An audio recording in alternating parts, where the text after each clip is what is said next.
Hey guys, welcome back to my channel. Today we're going to be doing the June wrap-up.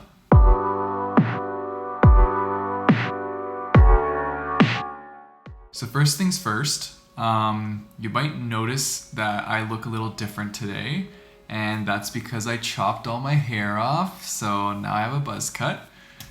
It's nice for the summer. I'm enjoying having no sweaty hair on my head, keeping me warm, so this is nice.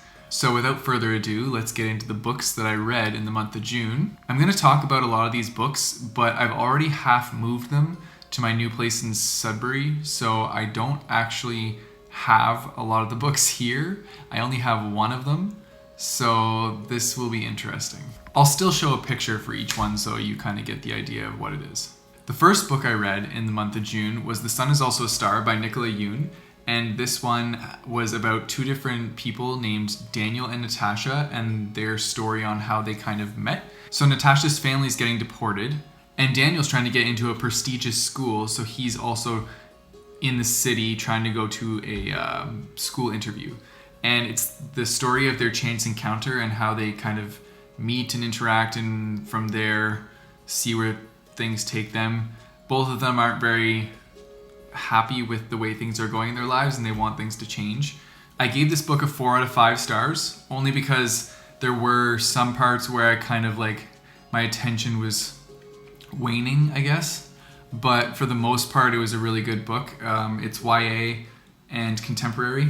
So if you like those genres, I think this is definitely a book you should pick up. The second book I read in the month of June was called A World So Small by Cameron Dreamshare. This was a book about a very well-off woman. She's very wealthy. She's built a life up for herself. She's very distinguished in society, and she's the CEO of a company. And then it's also a story about a young rock band guy. He's in an indie band, and it's how they kind of meet and go from there. So they're very different people, but yet they just somehow connect in different ways. This was the book that was written by my friend's sister. I really ended up enjoying it. I gave this one a 4 out of 5 stars. I will say there are some very explicit sex scenes in it, so be prepared for that if you do end up picking this book up. There is bisexual representation in it, which was fantastic. And it's based in Ottawa, it's kind of like a sci-fi, futuristic Ottawa. So I thought that was really cool because that's the area I'm from, and it referenced a lot of the street names and things like that that I recognized. So I was pretty excited about that. When I was back home visiting, I actually talked to my friend's sister, and she has written a sequel since then. So I'm probably gonna end up picking that one up too. It's about half the length of the first one because the first one was close to 400 pages. So this one's a little bit shorter, and I'm pretty excited to check it out. The cover looks just as cool as the first one, if not cooler, and I am excited to see where the story continues. The third book I read in the month of June, and it's the only one that I actually have physically here with me, is 5 Feet Apart by Rachel Lippincott, I think is her name.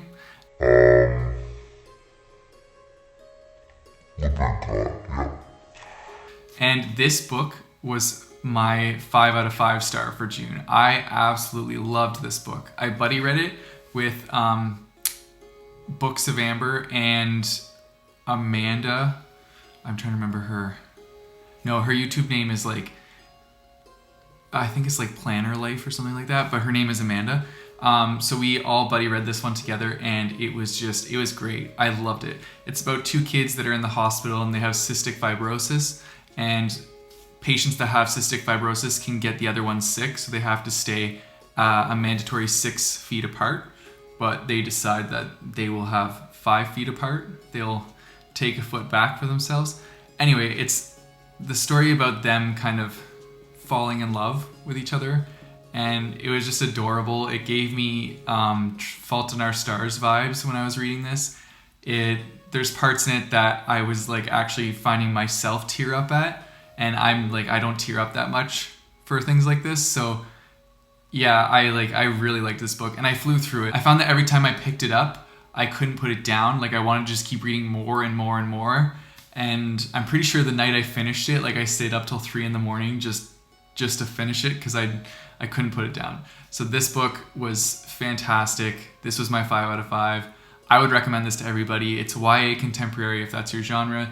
And like this cover is beautiful. I actually love this cover. I kind of want to highlight it on my shelf, but I will be doing that when I move to Sudbury, so I'll like rearrange my shelf at that point. And then the last book that I read, because I only got to 4, which is kind of disappointing, but I did my best.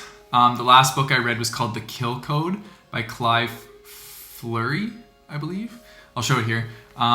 This one was like a sci-fi futuristic like military book, and it kind of gave me like vibes of like Hunger Games mixed with Divergent.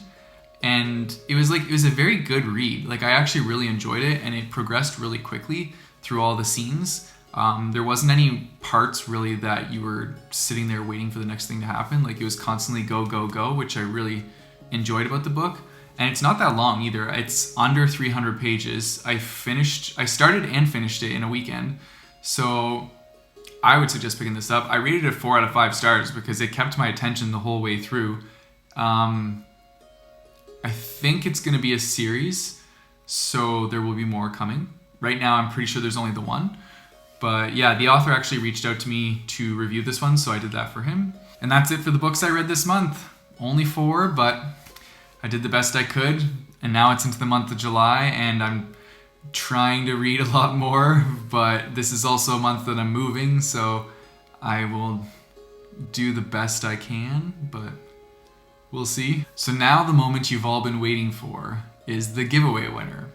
Now I realized that last time I said I was going to do the giveaway winner, I said I would do it on a spinner wheel app, and not even thinking, I was like, oh, I'll just do it on my phone. But I'm actually using my phone to record this video. So what I've done is I've already put all the names into a spinner wheel on a web page, and I'm going to hold my laptop with everybody's name in it and click the button to spin, and then we'll see who won. Okay, so I got my laptop here, and the brightness is kind of shitty, but... Alright, so I'm going to click on the wheel to spin it. Let's find out who wins the giveaway.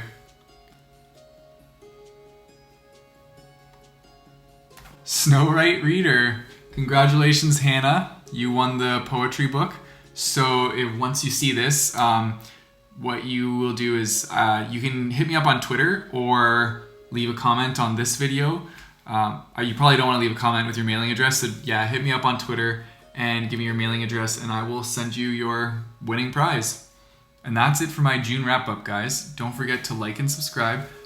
Leave some comments down below. I'd love to see what you read. So tell me what you have read or what you're going to read. And I want to know, are you guys going to be participating in the Newts for the Harry Potter Readathon? Because those are coming up in August. I've already got my list ready with, well, I haven't picked my books that I'm going to use yet, but I did get the classes that I need. So I will be planning that list close to the end of August and then starting to read those books. I found out that I actually have to read 9 books, so it's going to be an intense August for me, but we'll see how I do. All right, bye guys.